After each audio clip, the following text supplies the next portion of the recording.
নির্বাচনী প্রচারণায় প্রথম ভাষণটি গতকাল জনাব তারেক রহমান দিয়েছেন। প্রথম না, এদিন তিনি আরও কয়েকটি ভাষণ দিয়েছেন, কিন্তু এই প্রথম ভাষণটি নিয়ে কথা বলতে চাই, যেটা তিনি সিলেটে দিয়েছেন। কারণ তিনি কেমন করলেন এই আলাপ আলোচনা বিভিন্ন জায়গায় হচ্ছে, আলোচনা সমালোচনা।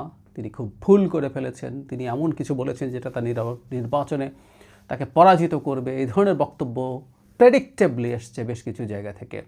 ইনফ্যাক্ট একই দিনে জামায়াতে ইসলামীর আমির জনাব শফিকুর রহমান বক্তব্য দিয়েছেন, নাহিদ ইসলাম দিয়েছেন। সবগুলো নিয়ে কথা বলবো, তবে এই ভিডিওতে আমি কথা বলতে চাই জনাব তারেক রহমানের যে ভাষণ সেটা নিয়ে।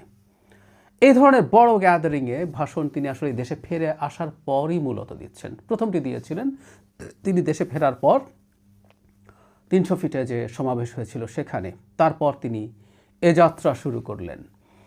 আমি 300 ফিটে তিনি যে স্পিচ দিয়েছেন, আমি তার চাইতেও এটাকে অনেক বেশি এগিয়ে রাখবো। তাতে একটা জিনিস প্রমাণ হয় এই ধরনের বড় গ্যাদারিংয়ে কীভাবে পাবলিক স্পিকিং করতে হয়, সেই জায়গায় তিনি খুব দ্রুত উন্নতি করছেন।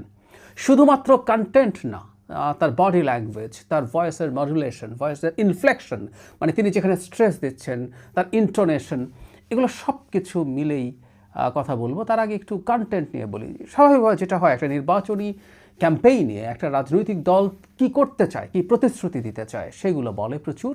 তিনি বলেছেন ফ্ল্যাগশিপ কতগুলো প্রজেক্ট আছে এবার বিএনপির ক্যাম্পেইনে, সেটা হচ্ছে ফ্যামিলি কার্ড, কৃষি কার্ড, তরুণদের চাকুরির কথা বলেছেন, খাল খননের কথা বলেছেন তিনি, তার বাবা মা কিভাবে দেশের জন্য উন্নয়ন এনেছে সেটাকে কন্টিনিউ করার কথা বলেছেন। এগুলো সব কিছু এসছে। কখনো কখনো তো আর কি ভাষায় কিছু কিছু বেশি ফর্মাল শব্দ ছিল বলে মনে হয়, এগুলো আরেকটু সিম্পলার করলে মনে হয় ভালো হতো। যাই হোক, কর্মসূচি ছিল একদিক। আরেকটা দিক যেটা থাকে নির্বাচনী ক্যাম্পেইনে, সেটা হচ্ছে প্রতিদ্বন্দ্বী রাজনৈতিক দল বা জোটের সমালোচনা করা। তিনি সেটা করেছেন, করা জরুরি ছিল। কারণ হলো যার সাথে প্রতিদ্বন্দ্বিতা আছে তারা বিএনপির যে দুর্বল জায়গা আছে সেগুলোকে টার্গেট করে কথা বলছে। আর দুর্বল জায়গা মানে যে সবসময় দুর্বল হতেই হবে তা না, দুর্বলতা তৈরিও একটা ন্যারেটিভের ব্যাপার। সো এগুলো হচ্ছে নানান জায়গা থেকে নানা ফর্মে। সো তিনি জামায়াত জোটের বিরুদ্ধে কথা বলেছেন। এর মধ্যে দুটো ইস্যুকে খুব গুরুত্ব দিয়ে এনেছেন। একটা হচ্ছে 1971, খুব জরুরি এবং এটা আনা উচিত। কেউ কেউ এই মাতম করছেন জামাতিরা, আসলে জনাব তারেক রহমান এই 71 তুলে তো তার পরাজয় নিশ্চিত করেছেন। এটা আজ না, এর আগেও যখনই তিনি এটা বলেছেন। মজার ব্যাপার, জামাত সমর্থিত লোকজন যারা সরাসরি করেন অথবা জামাতের ন্যারেটিভ তৈরি করেন, তারা যখন 71 শুনলে আঁতকে ওঠেন বিএনপির শুভাকাঙ্ক্ষী হওয়ার ভাব ধরে, তাহলে বুঝতে হবে তাদের আঁতে ঘা লাগছে। বাংলাদেশে আগামী নির্বাচনে 71 একটা গুরুত্বপূর্ণ ফ্যাক্টর হয়ে থাকবে। বলা বাহুল্য, এ 71 মানে আওয়ামী ন্যারেটিভের 71 না, আমাদের সত্যিকার 71। যে 71-এ শহীদ জিয়াউর রহমান একজন বিরাট ভেটারান মুক্তিযোদ্ধাই শুধু ছিলেন না, সেক্টর কমান্ডার এবং জেড ফোর্সের কমান্ডার, তিনি স্বাধীনতার ঘোষকও ছিলেন। এই পলিটিক্যাল ক্যাপিটাল বিএনপিকে তো ইউজ করতে হবে।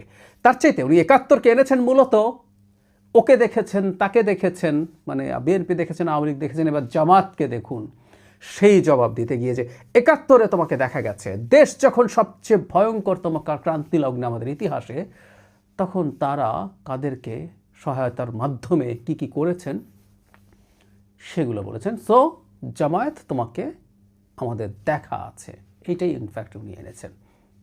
আনতেই হবে, এই নির্বাচনে এটা একটা গুরুত্বপূর্ণ জায়গা হবে, তার ভাষণে এটা একটা গুরুত্বপূর্ণ জায়গা দখল করে রাখা জরুরি। আর একটা খুব অভিনব কায়দায় তিনি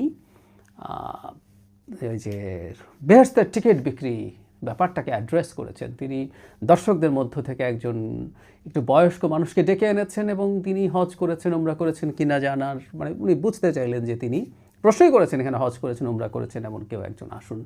মানে এটাকে ডেকে তিনি একজন প্র্যাকটিসিং মুসলিম, তাকে নিয়ে এসে তিনি এই কাজটা করানোর চেষ্টা করলেন। তখন তাকে বলতে বলতে জিজ্ঞেস করেন সব কিছুর মালিককে।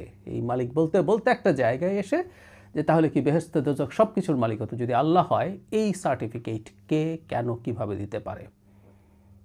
খুবই গুরুত্বপূর্ণ। কেউ কেউ বলছেন এটার কোনো প্রয়োজন ছিল না তারেক রহমানের মতো মানুষের জায়গা থেকে, একেবারেই বাজে কথা। আমি গতকাল টকশোতে যাওয়ার পর দু একজনকে এভাবে বলতে শুনেছি যে এটা তো তাদের কোনো পলিসি লেভেলের কেউ বলেননি, টপ লেভেলে কেউ বলেননি, তাদের কোথাও রিটেন নাই, টপ কোনো নেতা বলেননি। কিন্তু আমি মনে করি তৃণমূলের এই কাজটা খুব সিরিয়াসলি হচ্ছে, বিশেষ করে নারীরা ঘরে ঘরে গিয়ে অন্য নারীদেরকে যে জায়গায় সচেতনতা কম সেখানে এগুলো বলে বলে ভোট পাওয়ানোর চেষ্টা করছে এবং সেটা পাওয়ার সুযোগ তৈরিও হচ্ছে। সুতরাং এটার মাধ্যমে এই ইস্যুটাও বিএনপিকে, জনাব তারেক রহমানকে অ্যাড্রেস করা উচিত বলে আমি সত্যিই মনে করি। সুতরাং জামাতকেও তিনি টার্গেট করেছেন, সমালোচনা করেছেন। কেউ কেউ বলছেন এটা তো তিনি এতটা করেননি, এবার করলেন কেন? এটা করা ঠিক ছিল, জরুরি ছিল। আমি মনে করি অত্যন্ত শালীন ভাষায় তিনি এগুলো করেছেন। এমনকি আরও টাফার হওয়া যেত। বাংলাদেশের বা এই অঞ্চলের যে পলিটিক্যাল কালচার, তাতে যতটুকু টাফ হওয়া সম্ভব তিনি ততটুকু টাফও হননি। আমি মনে করি আরও টাফ হওয়ার জায়গা আছে। কিন্তু আমি আসলে এই ভাষণটার সবচেয়ে উল্লেখযোগ্য দিক হচ্ছে আদার কমিউনিকেশনস। কমিউনিকেশনে বলা হয় only 7% of the information conveyed হয় through the words and sentences. বাকি সব কিছু আসলে অন্য জিনিস। আরও 38% কনভেড হয় একটা মানুষের ভয়েস অ্যান্ড ইনফ্লেকশন, মানে একটা মানুষ কীভাবে শব্দ উচ্চারণ করছেন, ইন্টোনেশন কোথায় দিচ্ছেন, স্ট্রেস কোথায় দিচ্ছেন। আর রেস্ট 55% হচ্ছে মানুষের বডি ল্যাঙ্গুয়েজ, ফেশিয়াল এক্সপ্রেশন।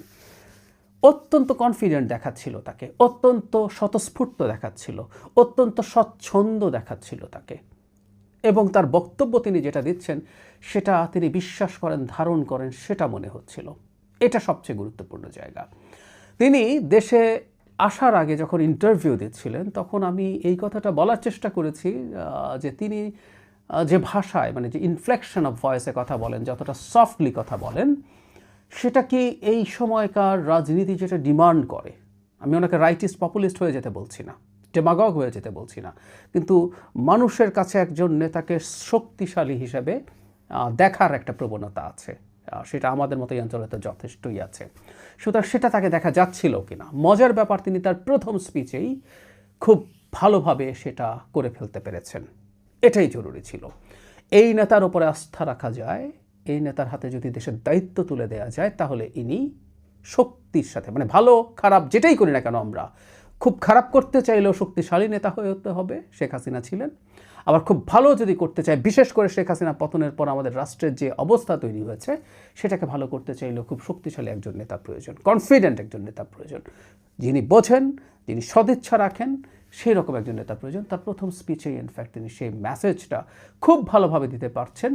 একই সাথে বলা বাহুল্য, জামাত হয়তো ভাবছিল তিনি ব্যক্তিগতভাবে এই সব ক্যাম্পেইনে জামাতকে খুব বেশি আনবেন না, কিন্তু তিনি আনতে শুরু করেছেন।